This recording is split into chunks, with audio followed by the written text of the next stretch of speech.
Kita akan belajar materi kelas 4, tema 4 berbagai pekerjaan, subtema 3 pekerjaan orang tuaku, pembelajaran 1. Tahukah kamu seorang pendongeng?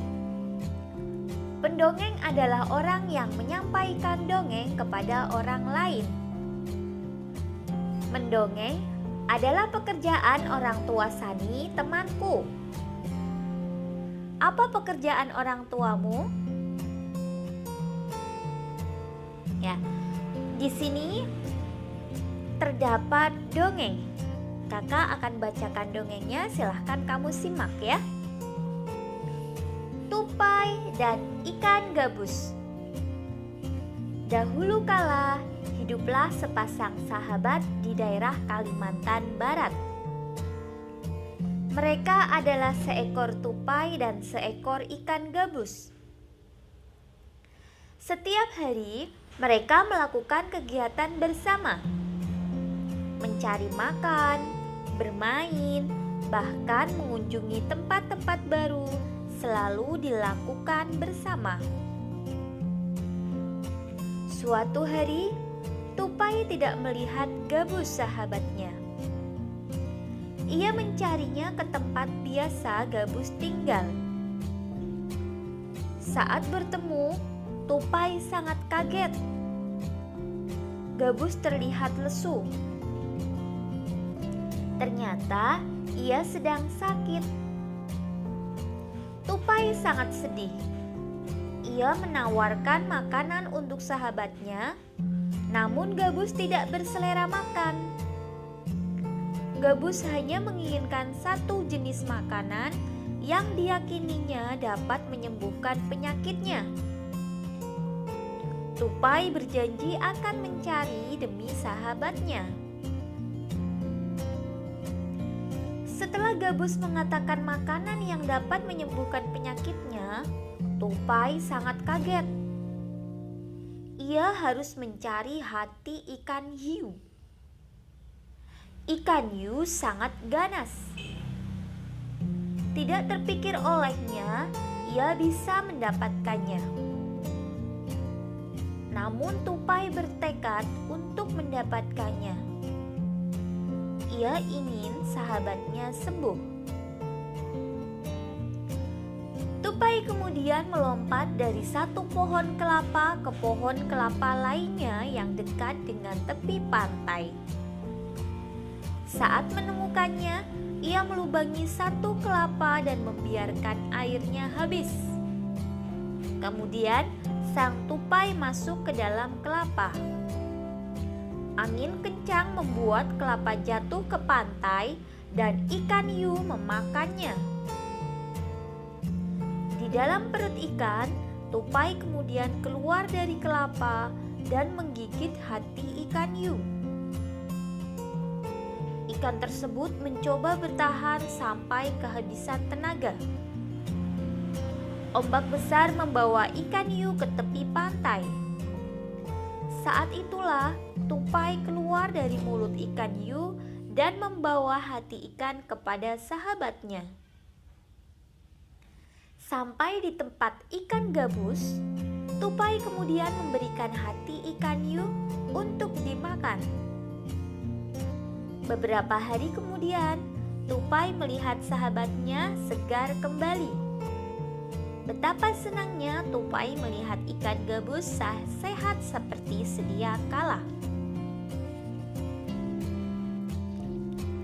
Berdasarkan cerita tersebut, adik-adik diminta untuk menemukan unsur-unsur cerita yang ada pada dongeng tersebut dan menuliskannya pada kolom berikut. Baik, unsur cerita yang pertama, judul. Ya, sudah jelas sekali di situ judulnya adalah Tupai dan Ikan Gabus. Ya. Berikutnya, tokoh. Tokoh dalam cerita, pelaku dalam cerita. Di situ ada tupai, ikan gabus, dan ikan hiu. Lalu, sifat tokoh, sifat atau watak tokoh ya. Tupai suka menolong. Sedangkan ikan gabus sabar. Adik-adik boleh berpendapat dengan pendapat yang lain berdasarkan hasil analisa adik-adik tentang sifat tokoh dalam cerita tersebut. Kemudian tempat. Tempat cerita itu di tepi pantai Kalimantan Barat ya.